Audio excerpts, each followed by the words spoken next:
Healthy and டேஸ்டியான கவுனி அரிசி ஸ்வீட் எப்படி செய்யறதுன்னு பார்த்துடலாமா? அதுக்கு 2 கப் கவுனி அரிசியை இந்த மாதிரி 2 தடவை வாஷ் பண்ணிட்டு நல்ல தண்ணியில ஊற வச்சுக்கோங்க ஓவர் நைட்.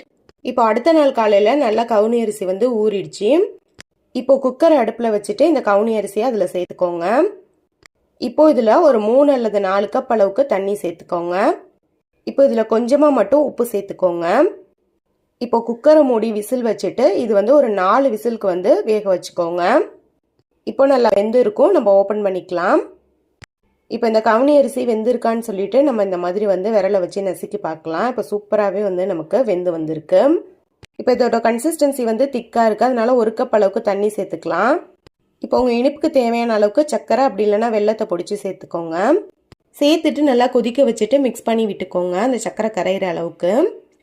1 நிமிஷம் மட்டும் கொதிக்க வச்சாலே போதும். இப்போ அடுப்பை ஆஃப் பண்ணிவிட்டு 1 கப் அளவுக்கு தேங்காய் துருவல் சேர்த்துக்கோங்க. இதுக்கு பதிலாக நீங்கள் தேங்காய் பால் கூட சேர்த்துக்கலாம், உங்களோட விருப்பம் தான்.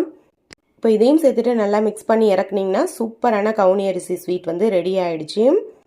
டேஸ்டியாகவும் இருக்கும், ஹெல்த்தியான ரெசிபியும் கூட. நீங்களும் கண்டிப்பாக ட்ரை பண்ணி பாருங்கள்.